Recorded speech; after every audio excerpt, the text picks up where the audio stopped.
This is Stellar Spacetime News, and I'm your host, Stella Orion. This is a special broadcast to update you in the past on the here and now. In our Disaster Planet series, we look at what once were vibrant, habitable planetoids and examine their calamitous declines. Last week, we promised to look at one of the Milky Way solar systems, and we've chosen a planetoid which suffered so severely, so quickly, a completely and utterly preventable demise. This planet has suffered a massive extinction event, and surprisingly, still hosts some advanced life, despite less than 0.05% fresh water and complete smog cover over the entire surface. The survival story of these remaining intelligent inhabitants is truly miraculous. Given there is still life, it's easy to assume their plight is being embellished. In fact, thousands of beings from all over the galaxy are visiting to see for themselves the disaster that has turned what was historically referred to as the little blue dot into what people are now calling a big gray mess. Tourists to the planet have described the scene as dark, smelly, difficult to see and breathe, and generally unsettling. All of the tourists that we have interviewed have agreed that they were glad to be back on their home planet, breathing fresh air. Tourists had also reported extortion attempts for ancient, clean water from the underground. But there is no way to tell whether it's really just recycled from the septic system. Since before the collapse of this planet's civilized society, regulations were being cut and now are nearly non-existent. So really, there is no way of knowing whether recycled water is even safe to drink. Agriculture has suffered without clean water and sunlight, and many people are resorting to eating plastic, or each other. Over the years, mutations have also occurred from long-forgotten toxic waste sites, though direct contact with affected beings has shown they are hostile and appear mostly non-communicative. The human species is responsible for all the trash and pollution that litter the planet. However, perplexingly, most inhabitants refuse to believe that any of this could have been averted. And many remain dedicated to their single-use plastic and general overconsumption. The story is tragic, the details confusing, and the implications overwhelming. Would an intelligent species really let thousands of earthling animal species perish? Did they really change none of their habits and material dependencies, despite mounting evidence of their own destruction? What is life like now? And is there any way for Earth to ever, in even 1,000,000 years, recover?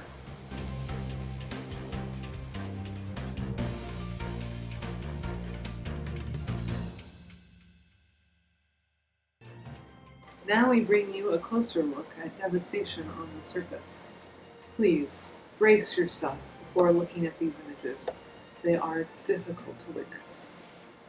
First, a mountain river, once pristine and crystal clear, now poisoned from toxic mining operations. Next, a metropolis, home to millions, but with air too polluted to breathe a clean breath.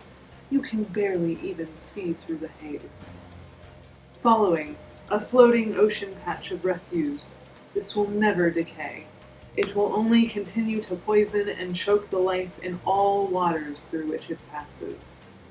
Here, we have vast stretches and far reaches of trash all over this planet, most of which will never decompose, never be recycled, and never be reused. This is enough. It's too much.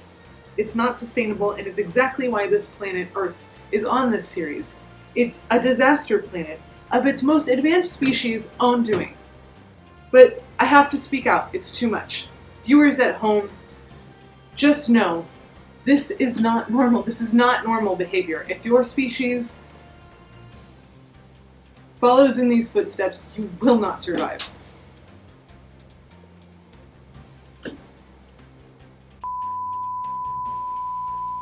I'd like to welcome our guest, telecalling from millions of light years away, the tenacious, the blighted, once upon a time holding the esteemed Goldilocks distinction, Mother, Father Earth.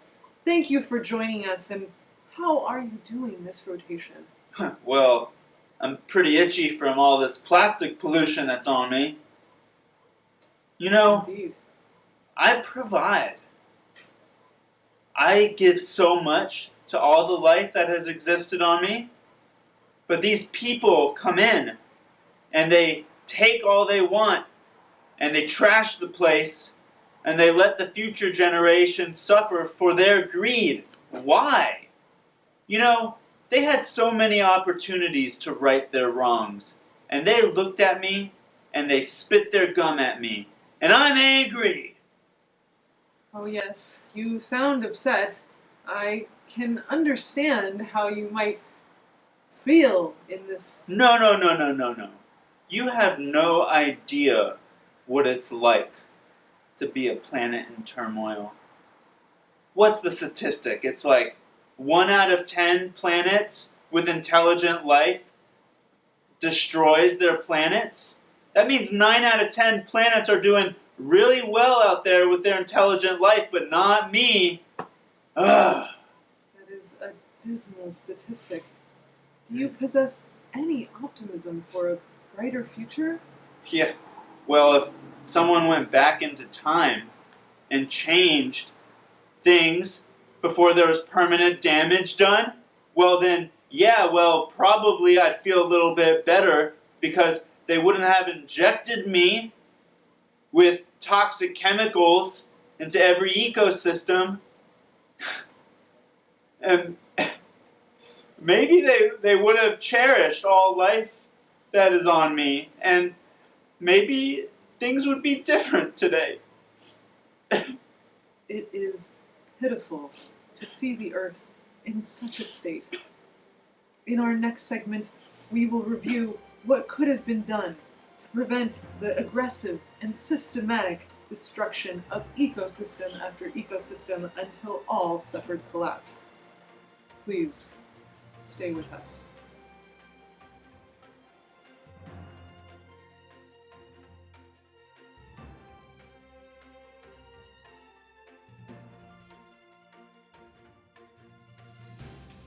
Now we list things they could have done to prevent their planet's irreversible damage. If only they could have used less plastic, drilled less oil, clear-cut fewer forests, protected natural wildlands, protected the oceans, polluted less water, polluted less air, polluted less ground. If only they could have polluted less, eliminated overconsumption, eliminated exploitation, established a circular economy, stopped burning and burying waste. If only they could have cared, even a little, designed more public transit, ridden more public transit, reduced single-use products, stopped making plastic packaging. If only they could have utilized renewable energy for everything. If only they could have stopped this when they had the chance. That's all.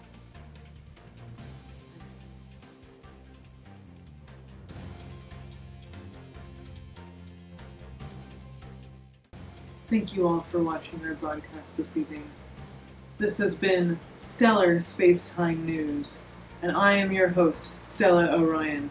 Perhaps, if you are out there visiting this disaster planet Earth, you may even see me in the field reporting live coverage. Until then, stay safe.